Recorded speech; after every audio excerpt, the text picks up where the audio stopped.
Coming up today, the leaders of South Korea and China agree that Beijing should play a constructive role in defusing inter-Korean tensions, resolving the North Korean nuclear issue and promoting reunification. China will come to a standstill for a few hours today as it holds a vast war anniversary military parade in Beijing. President Park Geun-hye and UN Secretary-General Ban Ki-moon are among the world leaders attending. Plus, a senior human rights expert from the United Nations will visit Seoul next week to assess inter-Korean relations and their implications for human rights in North Korea. Stay tuned for these stories and more.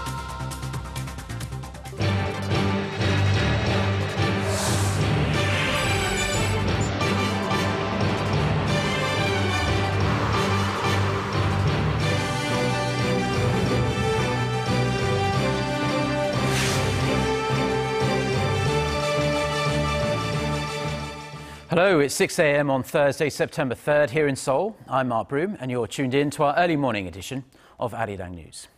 We start with President Park Geun-hye, who's about to start the second day of her three-day trip to China. The South Korean leader held her sixth summit with her Chinese counterpart Xi Jinping on Wednesday and delved into North Korean issues. The two leaders also expressed a willingness to hold a trilateral summit with Japanese Prime Minister Shinzo Abe in the coming weeks. Choi-san reports.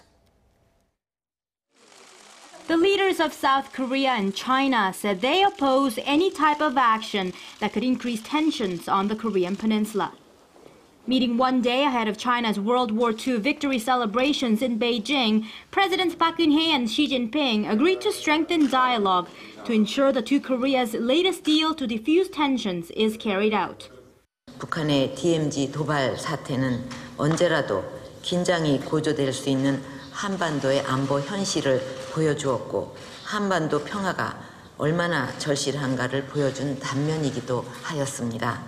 또한 한중 양국 간의 전략적 협력과 한반도의 통일이 영내 평화를 달성하는 데 얼마나 중요한지도 잘 보여주었다고 생각합니다. Taking note of the recent international deal on Iran's nuclear program, the leaders agreed the six-nation negotiations to disarm the North should promptly resume. As strategic cooperative partners, the two sides had an in-depth discussion on resolving North Korea's nuclear issue and inter-Korean unification.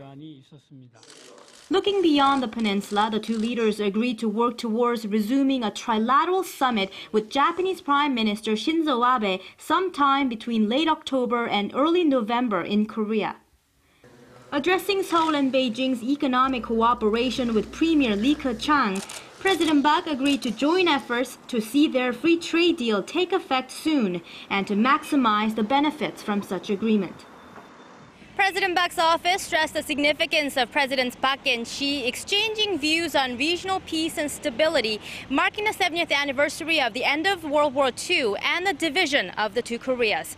On Thursday, President Park will join world leaders, including the Russian President and the UN Secretary-General, at the Grand Victory celebrations. Choi Yu-sun, Arirang News, Beijing.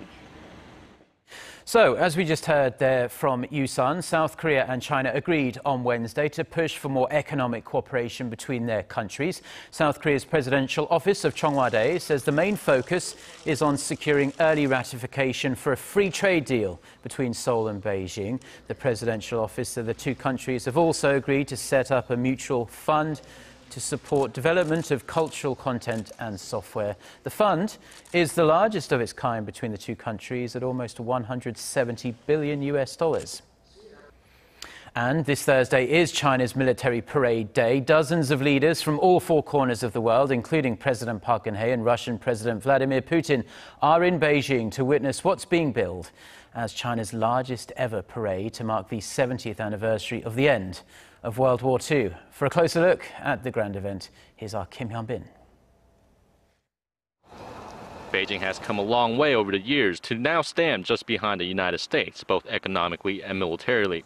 Fittingly, the ceremony serves as a chance for China to show off its economic and military power to the world. The highlight of the ceremony will be the largest ever military parade held in the heart of Beijing, with over 80% of the weaponry on display for the first time. State-of-the-art intercontinental ballistic missiles, hundreds of warplanes, and high-tech weaponry will be showcased. The parade will begin with honor guards on the front line, followed by a procession of 12,000 troops from all branches marching in sync, displaying China's military prowess. President Park Geun-hye, North Korea's Secretary of the North Workers' Party, Cheong-hye, Russian President Vladimir Putin, and UN Secretary General Ban Ki-moon are among the 49 officials and heads of state scheduled to be in attendance for the massive parade. A commemoration ceremony will take place after the parade, where Chinese President Xi Jinping will take the podium to award veterans with military medals. Numerous cultural events are also scheduled to take place in the evening, under the theme, Victory and Peace. Kim Hyun-bin, Arirang News. Now back here in Korea and at the National Assembly, and most of the talk there is centred around ways to overhaul the nation's rigid labour market. Kim Moo-sung, head of the ruling Seoul Party, told a packed assembly on Wednesday that the reforms are his party's top priority. Ji Myung-gil has more. The ruling bloc's chief identified labor market reform as the core item on its agenda for the second half of this year, calling it the key to boosting the nation's slowing economy and generating jobs for the youth. The ultimate goal of the labor reforms is to create jobs, especially for the young, and reduce labor costs to stimulate corporate investment. We also want to create a business-friendly environment to improve performance and encourage new investments. Kim said job creation would lead to economic growth and provide welfare for the people. He added that labor market reform was the cornerstone for headway on other reforms, reiterating the need to reorganize the entire workforce and labor market system.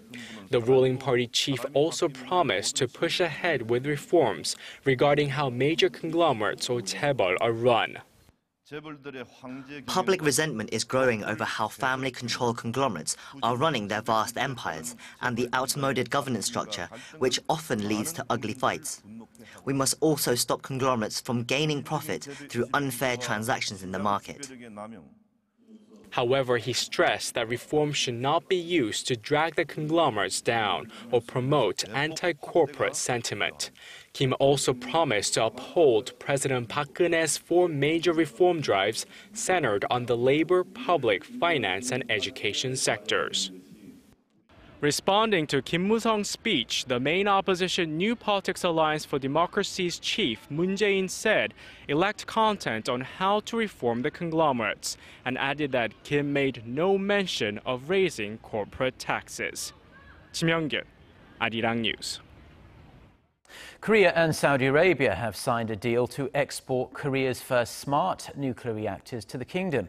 The smart or system-integrated modular advanced reactors are designed in a single container without any pipes, making it much safer from leaks or accidents. The latest agreement is a follow-up to deals President Park Geun-hye reached when she visited the Middle East back in March.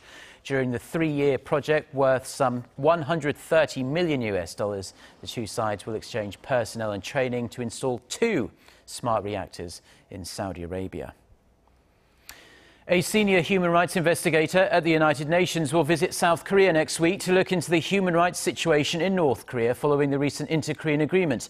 Marzuki Darusman, the UN Special Rapporteur for Human Rights in North Korea, says he will start investigating and compiling new reports on Pyongyang's human rights violations upon his arrival in Seoul on Sunday. During his 5-day stay, Darusman will discuss how the situation will be influenced after the two Koreas reached a landmark deal on improving inter-Korean relations. It will be his first visit since the UN set up a field office in Seoul in June to oversee North Korea's human rights violations. And North Korea seems to be going back on promises it made in its recent landmark agreement with South Korea. Pyongyang has warned Seoul to stop reinterpreting the wording of the deal for its own advantage. Hwang Sang-hee reports. Is North Korea trying to go back on its word? The regime's National Defense Commission said Wednesday that South Korea is interpreting the North's words for its own advantage and warned such actions could dampen relations. The statement comes just a week after a landmark inter-Korean agreement. Pyongyang had expressed regret over the recent landmine explosion that left 2 South Korean soldiers seriously injured, which Seoul considers equivalent to an apology by international standards. Briefly saying regret is nothing more than an expression of I feel sorry for what you've been through. In response, South Korea's unification ministry said this was not the time to be quarreling over the agreement. It is not the time to argue about what's right or what's wrong. I reiterate that it is time for South and North Korea to sincerely implement and follow what has been agreed together. Experts say North Korea's latest remarks should not be taken too seriously since it's most likely intended for a domestic audience. But I think a lot of the domestic factors are playing into this somewhat, given that the North Koreans did not really come out on top in this negotiation. And so they would have to sell while still at the same time saving face. As for to what extent the statement will affect the inter-Korean agreement, they say it depends on whether South Korea wants to move beyond simple talks to more substantive matters to improve future relations. 황상희, Arirang News. And some US experts on North Korea have been offering their assessments on last month's military standoff between the two Koreas that was diffused after those marathon inter-Korean talks proposed by Pyongyang. During a discussion organized by the US-based North Korea monitoring website 38 North in Washington on Wednesday, Joseph Bermudez noted that the North sent out roughly 70% of its submarines when it declared a semi-state of war during that standoff. He said such a move shows Pyongyang has produced concrete results in developing its submarine capabilities. Another expert at the discussion, Robert Carlin, said North Korea is believed to have used the latest standoff to get inter-Korean talks started in order to win the economic cooperation and investment necessary to rebuild its broken economy. Now, Twitter burst onto the scene a few years ago now, but it quickly established itself as one of the quickest and best ways to stay connected to the news that interests you. And a new study by the American Press Institute shows nearly 9 out of 10 Twitter users log into the platform for their news fix. 3/4 of those users say they consume news daily on the platform. Twitter says it's looking to broaden its news delivery aspects and in part to grow the service beyond its relatively small base of users. Twitter has roughly 315 million monthly active users. Compare that with Facebook, a social networking colossus with nearly 1.5 billion users logging in at least once a month. Now, Korea is a land of great traditions, but also a country that embraces the comforts of modern life, and it has a little bit of something for everyone. But cultural experts from around the world are in Seoul this week to discuss the best way to promote all facets of Korean culture through social media. Oh Soo-young reports. Psy's world hit single Gangnam Style went viral 3 years ago, attracting billions of views on YouTube. This marked the height of Korean music, film and popular culture reaching global audiences, prompted by social media and digital devices. Now many are wondering what it could take to promote lesser-known aspects of Korean culture to digital platforms. To explore such a task, 15 global experts in food, media and various arts discussed this issue at a 3-day culture forum held by the Korea Image Communication Institute. We invited opinion leaders from around the world to stir up ideas and show them Korea's authentic culture to share in their home countries. During the first 2 days of the forum, experts explored diverse cultural assets of Korea, such as historical sites, modern art and soulful music.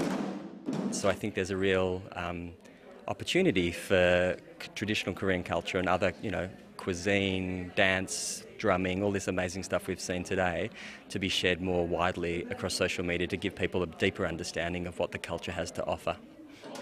This taste of authentic Korean cultural heritage led to fruitful discussions on the final day. Style video, for example.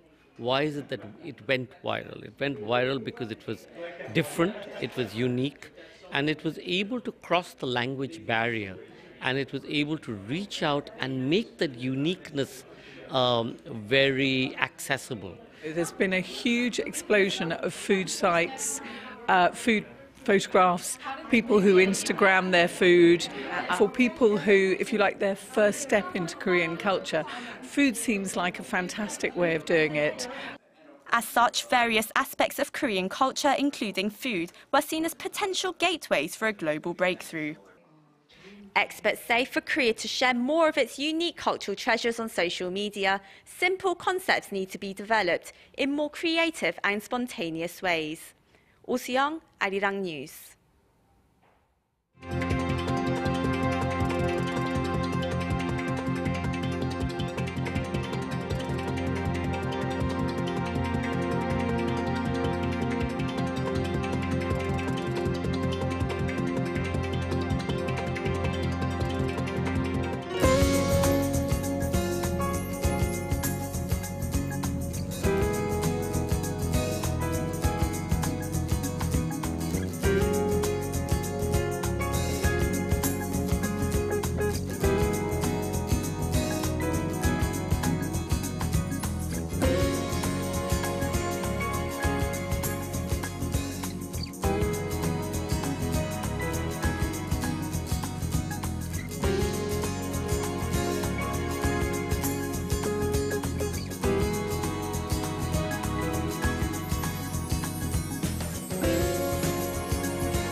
Well, that's all we have for now. I'm Mark Broome. Have a great day, and thank you as always for tuning in. We really hope to see you at the same time tomorrow. Until then, goodbye.